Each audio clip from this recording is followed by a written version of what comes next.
Welcome back to Jazz Yummy Cooking. ഇന്ന് നമ്മൾ വന്നിട്ടുള്ളത് അടിപൊളി ടേസ്റ്റിലുള്ള ഒരു ടെൻഡർ കോക്കനട്ട് പുഡിങ്ങിന്റെ റെസിപ്പി ആയിട്ടാണ്. അപ്പോൾ വായിലിട്ടാൽ അലിഞ്ഞു പോകുന്ന അത്ര സോഫ്റ്റ് ആയിട്ട് നല്ല സൂപ്പർ ടേസ്റ്റിലാണ് നമ്മൾ ഇത് റെഡിയാക്കിയിട്ടുള്ളത്. ഇതുപോലെ പീസായിട്ട് കട്ട് ചെയ്തെടുക്കാൻ പാകത്തിന് നല്ല സെറ്റായിട്ട് തന്നെ കിട്ടിയിട്ടുണ്ടായിരുന്നു ഈ ഒരു പുഡിങ്. അപ്പോൾ സൂപ്പർ ടേസ്റ്റിലുള്ള ഈ ഒരു പുഡിങ് വളരെ എളുപ്പത്തിൽ തന്നെ ഒരു 10 മിനിറ്റിനുള്ളിൽ തന്നെ നമുക്ക് റെഡിയാക്കി എടുക്കാവുന്നതാണ്. അപ്പോൾ ഇതെങ്ങനെയാണെന്ന് നോക്കാം. ഇതിലേക്കായിട്ട് നമ്മൾ എടുത്തിട്ടുള്ളത് ചൈന ഗ്രാസ് ആണ്. 10 ഗ്രാം ചൈന ഗ്രാസ് ആണ് ഈ ഒരു പുഡിങ് റെഡിയാക്കാൻ വേണ്ടത്. അപ്പോൾ നമ്മളിവിടെ 1/2 ലിറ്റർ പാലാണ് എടുത്തിട്ടുള്ളത്. അപ്പോൾ അതിന് കണക്കാക്കിയിട്ട് 10 ഗ്രാം ചൈന ഗ്രാസ് നമ്മൾ എടുക്കേണ്ടത്. ഇനി ഇതുപോലെ ഒരു പാൻ എടുത്തിട്ടുണ്ട്. ഇതിലേക്ക് നമ്മൾ ചൈന ഗ്രാസ് ഫുള്ളായിട്ട് തന്നെ ചേർത്ത് കൊടുത്തിട്ട് ഇതൊന്ന് സോക്ക് ചെയ്തെടുക്കണം. അതിന് വേണ്ടിയിട്ട് നമ്മൾ 1 കപ്പ് വെള്ളമാണ് ചേർത്ത് കൊടുക്കുന്നത്. 250 ml 1 കപ്പ് വെള്ളം ചേർത്ത് കൊടുത്തിട്ട് നമ്മളിതൊന്ന് കുതിർത്തിയെടുക്കണം. അപ്പോൾ ജസ്റ്റ് അതൊന്ന് കുതിർന്ന് വരുന്ന സമയത്ത് ഇതുപോലെ ഒന്ന് പീസാക്കി ഇടുവാണെങ്കിൽ നമുക്കിത് കുക്ക് ചെയ്യുന്ന സമയത്ത് വളരെ എളുപ്പത്തിൽ തന്നെ ഇത് മെൽറ്റായിട്ട് വരുന്നതാണ്.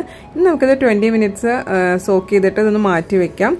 ഈ ഒരു സമയത്ത് നമുക്ക് ഇതിലേക്ക് വേണ്ടിയിട്ടുള്ള ടെൻഡർ കോക്കനട്ടൊക്കെ റെഡിയാക്കി എടുക്കാം. അപ്പോൾ എനിക്ക് ഈ ഒരു വലിപ്പത്തിലുള്ള ടെൻഡർ കോക്കനട്ടാണ് കിട്ടിയിട്ടുണ്ടായിരുന്നത്. അപ്പോൾ ഇതിൻ്റെ ഉള്ളിലുള്ള തേങ്ങയൊക്കെ നമ്മളൊന്ന് സ്ലൈസ് ചെയ്ത് വെക്കണം. അപ്പോൾ ഈ കരിക്കിൻ്റെ ഉള്ളിൽ നിന്ന് നമ്മൾ എടുക്കുന്ന ആ ഒരു തേങ്ങ എന്ന് പറയുന്നത് നമ്മൾ 1 കപ്പാണ് ഇതിലേക്കായിട്ട് യൂസ് ചെയ്യുന്നത്.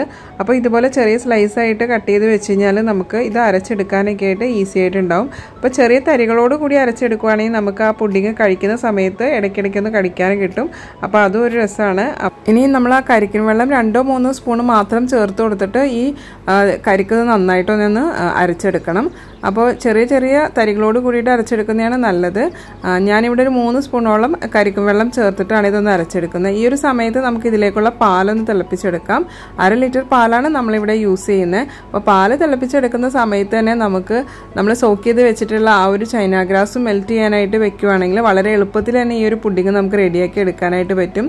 അപ്പോൾ ചൈന ഗ്രാസ് നമ്മൾ മെൽറ്റ് ചെയ്യുന്ന സമയത്ത് ലോ ഫ്ലെയിമിൽ വെച്ചിട്ട് ഇടയ്ക്കിടയ്ക്കൊന്ന് ഇളക്കി കൊടുത്താൽ മതിയാവും.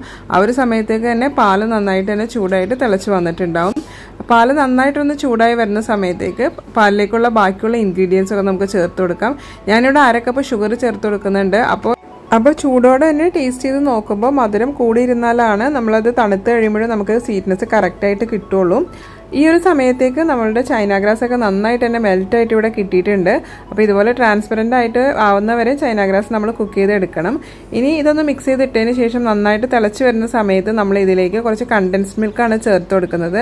ഞാനിവിടെ 200 ഗ്രാമിൻ്റെ ഒരു പാക്കറ്റ് വാങ്ങിയിട്ട് അതിൽ പകുതിയോളാണ് ഇതിലേക്ക് ചേർത്ത് കൊടുത്തത്. ഇനി അത് നന്നായിട്ട് തന്നെ ഒന്ന് മിക്സ് ചെയ്തിടാം. ഇത് നന്നായിട്ടൊന്ന് മിക്സായി വന്നതിന് ശേഷം വേണം നമ്മൾ മെൽറ്റ് ചെയ്ത് വെച്ചിട്ടുള്ള ചൈന ഗ്രാസ് ഇതിലേക്ക് ചേർത്ത് കൊടുക്കാനായിട്ട്.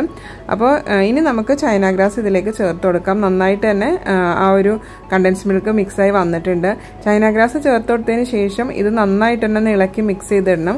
അതുപോലെ തന്നെ ആ ഫിൽറ്ററിൽ ബാക്കിയുള്ളതും നന്നായിട്ട് തന്നെ ഒരു സ്പൂൺ വെച്ച് പ്രസ് ചെയ്ത് നന്നായിട്ട് തന്നെ അത് ഫിൽറ്റർ ചെയ്ത് നമ്മൾ എടുക്കണം. ചൈന ഗ്രാസ് ചേർത്ത് കൊടുത്തതിന് ശേഷം ആ പാലിൻ്റെ മിക്സിലേക്ക് എല്ലായിടത്തിലേക്കും നന്നായിട്ട് തന്നെ മിക്സ് ആയാലാണ് പെട്ടെന്ന് തന്നെ നമ്മുടെ പുഡിങ് സെറ്റായിട്ട് കിട്ടുള്ളൂ. അപ്പോൾ അതിന് വേണ്ടിയിട്ട് ഇത് നന്നായിട്ട് തന്നെ ഒന്ന് മിക്സ് ചെയ്തെടുക്കാം. ഇനി ഇതുപോലെ ചൈന ഗ്രാസ് ചേർത്തതിന് ശേഷം മിക്സ് ചെയ്ത് ഇരിക്കുന്ന സമയത്ത് ഇതൊന്ന് കട്ടിയാവാനായിട്ട് തുടങ്ങും. അങ്ങനെ തിക്കാവാനായിട്ട് തുടങ്ങുന്ന സമയത്ത് നമുക്കിതിലേക്ക് അരച്ചു വെച്ചിട്ടുള്ള തേങ്ങ ചേർത്ത് കൊടുക്കാം. അപ്പോൾ ഈ സമയത്തൊക്കെ നമ്മൾ ലോ ഫ്ലെയിമിലാണ് കുക്ക് ചെയ്തുകൊണ്ടിരിക്കുന്നത്. ഇനി ഈ തേങ്ങയുടെ മിക്സ് ചേർത്തതിന് ശേഷം നമ്മൾ മാക്സിമം ആണ് 2 മിനിറ്റാണ് കുക്ക് ചെയ്യാവുള്ളൂ. അപ്പോൾ അതിനുള്ളിൽ ഇതുപോലെ പെട്ടെന്ന് തന്നെ നന്നായിട്ട് ഇതൊന്ന് മിക്സ് ചെയ്തിടണം. അപ്പോൾ നമുക്ക് ചെറിയ ചെറിയ തരികളോട് കൂടിയിട്ടാണ് നമ്മളത് അരച്ചെടുത്തിട്ടുണ്ട്. അതുകൊണ്ട് തന്നെ നമ്മുടെ പുഡിങ്ങിന് കഴിക്കാൻ നേരം ഇടയ്ക്കിടയ്ക്ക് ആ ഒരു തേങ്ങയുടെ ആ ഒരു ടേസ്റ്റൊക്കെ നന്നായിട്ട് കിട്ടും. പിന്നെ നമ്മൾ വേറെ ഒരു ഫ്ലേവറും ഇതിലേക്ക് ചേർത്ത് കൊടുക്കുന്നില്ല. അപ്പോൾ ഇതാ ഇപ്പോൾ നന്നായിട്ട് തന്നെ എല്ലാം മിക്സായി വന്നിട്ടുണ്ട്. ഇനി നമുക്ക് ഇതൊരു പുഡിംഗ് ട്രേയിലേക്ക് ഒഴിച്ചു കൊടുക്കാം. അപ്പോൾ വേറെ ഫ്ലേവേഴ്സ് ഒന്നും ചേർക്കാത്തതുകൊണ്ട് തന്നെ വാനില ഫ്ലേവർ ഒന്നും ചേർക്കാത്തതുകൊണ്ട് തന്നെ നന്നായിട്ട് തന്നെ ടെൻഡർ കോക്കനട്ടിൻ്റെ ഒരു ടേസ്റ്റുള്ള നല്ല സൂപ്പർ പുഡിംഗ് ആയിരിക്കും കേട്ടോ. അപ്പോൾ ചൂടോടെ തന്നെ അത് നമ്മൾ പുഡിംഗ് ട്രേയിലേക്ക് ഒഴിച്ചു കൊടുത്തിട്ടുണ്ട്. ഇനി ജസ്റ്റ് അതൊന്ന് ചൂടാറി ഒരു മണിക്കൂറിന് ശേഷം നമ്മൾ ഇതിലേക്ക് കുറച്ച് ടെൻഡർ കോക്കനട്ട് തന്നെ ഇതുപോലെ ചെറിയ സ്ലൈസ് ആയിട്ട് കട്ട് ചെയ്തിട്ട് അത് നമുക്ക് ചേർത്ത് കൊടുക്കാം ഡെക്കറേഷന് വേണ്ടിയിട്ട്. അപ്പോൾ ഡെക്കറേഷന് വേണ്ടിയിട്ട് ചേർത്ത് കൊടുക്കുന്ന എന്താണെങ്കിലും അത് നമ്മൾ അതിൻ്റെ ചൂടൊന്ന് ആറിയതിന് ശേഷം ചേർത്ത് കൊടുക്കണം. അല്ലെങ്കിൽ അത് അടിയിലേക്ക് താഴ്ന്നു പോകാനായിട്ട് ചാൻസ് ഉണ്ട്. ഞാൻ കുറച്ച് ബദാം ഇതുപോലെ ഒന്ന് സ്ലൈസ് ചെയ്തിട്ട് അതും കൂടിയിട്ട് ചേർത്ത് കൊടുക്കുന്നുണ്ട്. ഇനി ഇത് ഒന്ന് നന്നായിട്ട് ചൂടാറിയതിന് ശേഷം ഒന്ന് കവർ ചെയ്ത് 3-4 മണിക്കൂർ ഫ്രിഡ്ജിൽ ഒന്ന് സെറ്റ് ചെയ്യാനായിട്ട് വെക്കണം. ഇപ്പോൾ ഒരു 3-4 മണിക്കൂറിന് ശേഷം നന്നായിട്ട് തന്നെ സെറ്റായിട്ട് നമുക്ക് കിട്ടിയിട്ടുണ്ട്. നല്ല സൂപ്പർ ടേസ്റ്റിലുള്ള വായിലിട്ട് അലിഞ്ഞു പോകുന്ന അത്ര സോഫ്റ്റ് ആയിട്ടുള്ള പുഡിങ്ങാണ് നമ്മൾ റെഡിയാക്കിയിട്ടുള്ളത്.